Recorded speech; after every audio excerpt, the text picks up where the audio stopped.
Ladies and gentlemen, we are going to start the first session of today.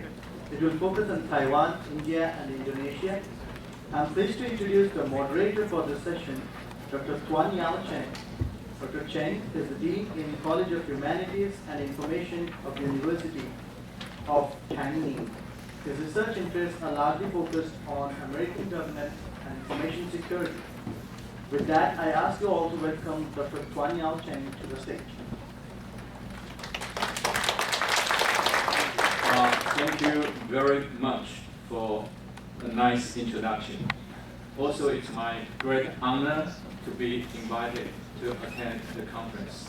So I would like to show my deep thanks to Asia Policy Center, Tsinghua University, and Vice President Stanton for your kind invitation. Also, my great pleasure to serve as the moderator. And I will try my best to do my job and to serve as a good timekeeper. I don't know and how good I could be, and give more time for floor discussion if I could. I think in terms of the lure of our conference, and each presenter has 15 minutes to make a report, and a discussion about 10 to 15 minutes, depending on how many people you need to make a comment. So I will try to keep an eye on you, but I hope you could have efficient time to express your view as much as you can. This session is about democracy of Taiwan, India, and Indonesia. As we know, the three countries recently all had an election. And one thing quite common among the three countries, that was all ruling party lost the election in three of the countries: India, Indonesia, and Taiwan. And our keynote speaker just mentioned Taiwan and some country and before. And we have three very distinguished professor and scholar and two discussants. They are going to share with their insight and observation about the three country democracy and their regional the implication of regional relation and the security. So I think here I don't want to take you too much time. I would like to first to invite our presenter, the first presenter from India, Dr. Raja Gopalan. Dr. Raja currently serves as a senior fellow of Observer Research Foundation in India, and she received her PhD from Jawaharlal Nehru University in 1999. And she had ever worked at the National Security Council, Institute of Defense Study and Analysis.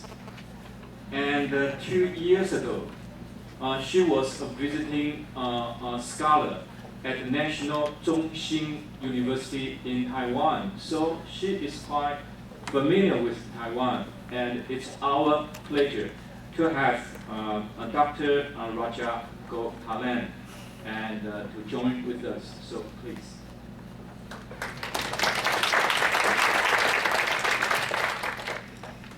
Thank you, Mr. Chairman, and a very warm and I'm very happy to be here this morning at this university. And a special thanks to our organizers, Professor Stanton, and also Chishin for making sure that I can come here without any glitches. You also insisted that I have the paper done right before the conference is over in a full-fledged manner. But so I have, for the sake of the conference, I have a rough draft paper, which is not for citation as of now, but I kind of bring out all the major arguments that I wanted to make in my paper in a sense.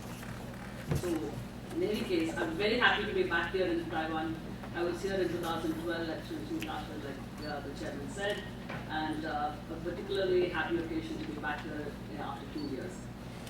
Anyway, this morning my brief is to look at the Indian democracy and democratic practices and its linkage with the foreign policy, because I think one of the key factors that drive India in this direction is essentially because of the strategic considerations and what does it mean at the end of the day for the regional security architecture. The Asian security obviously is going through a fresh turning process. Obviously, the rise of China factor is an important consideration, important contextualizing factor for every country in this particular region. And for India, Taiwan, and all the countries that we are actually looking into in that sense are important.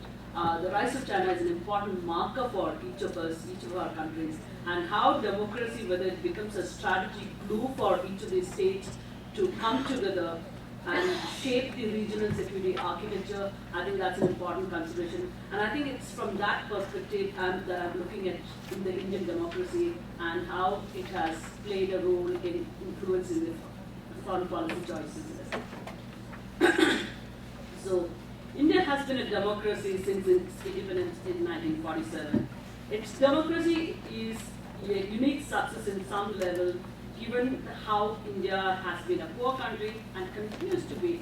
There is a lot of abject poverty. There are about 600 million people below poverty line, so it still continues to be a developing country. Yet, it has had a politically functioning democracy since its independence in 1947. And this is an achievement, I think, that India and every Indian is proud of, despite the lack of efficiency from the time, the chaotic nature of the Indian democracy, chaotic, confusing, and loud democracy at times, from depending on the nature of issues that we are debating in a sense. However, despite the fact that India has been a democracy since the beginning, it has been shy of promoting democracy in other countries. So democracy promotion abroad has been, India has been not been comfortable right from the beginning. So this is something that India has been shy about for a number of reasons. One is that democracy was a key issue in the Cold War struggle, and morality in international politics was a major element in Indian foreign policy. Therefore, it did not want to play along with the Cold War, get into the submerged into the Cold War politics and take one side or the other.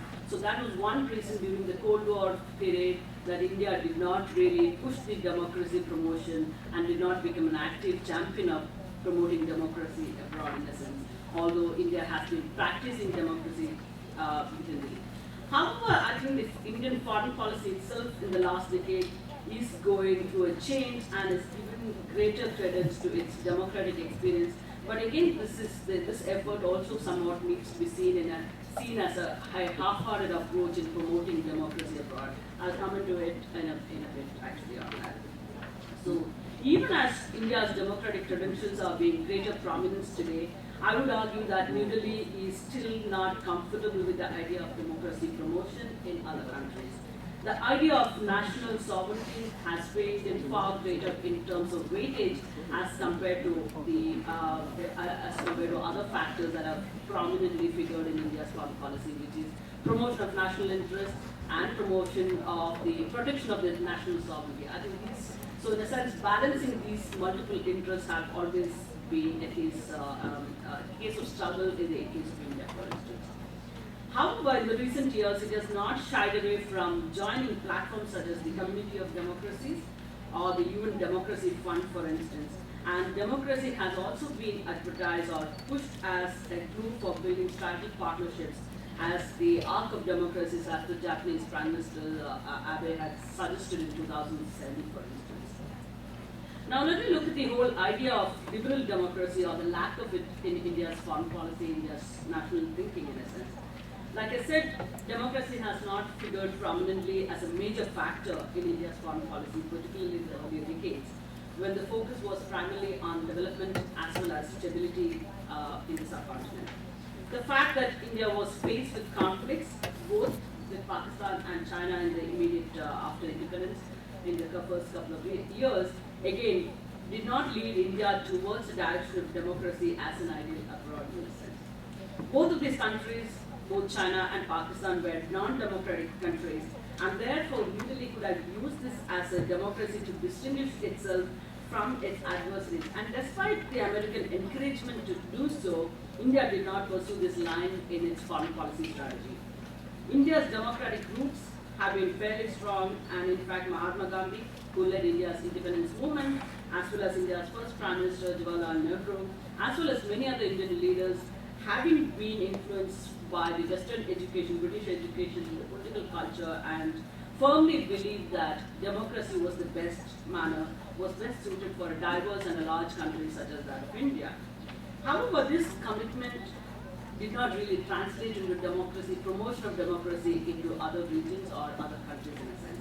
But democracy as essentially the political bedrock of India's order, political order, has not really changed since then as well. One other distinction I wanted to make out here is, unlike the Western democracies that practice universal suffrage, after reaching certain rate of economic growth and development, India experienced and sustained true universal suffrage right after it gained independence. The Indian experience can also be usefully contrasted with the East Asian states that have both South Korea and Taiwan in fact, which adopted democratic forms only after they achieved a certain level of economic development. In contrast, India maintained a democratic system with a very low base of economic development and industrial growth in a sense. This is because, I think, many scholars on democracy have it, as they explain it, in a highly adversarial democracy such as India, politicians are willing to make bets on religious and caste grounds that might get them a fair share of vote bank, than against the economic liberalization and opening up the economy and such other issues that might lead to at least temporary and dislocation and disruption within the economy. For instance, job issues, employment issues could become an important issue from a purely vote banking, electioneering perspective in a sense. So the Indian politicians have not gone about with pushing the economic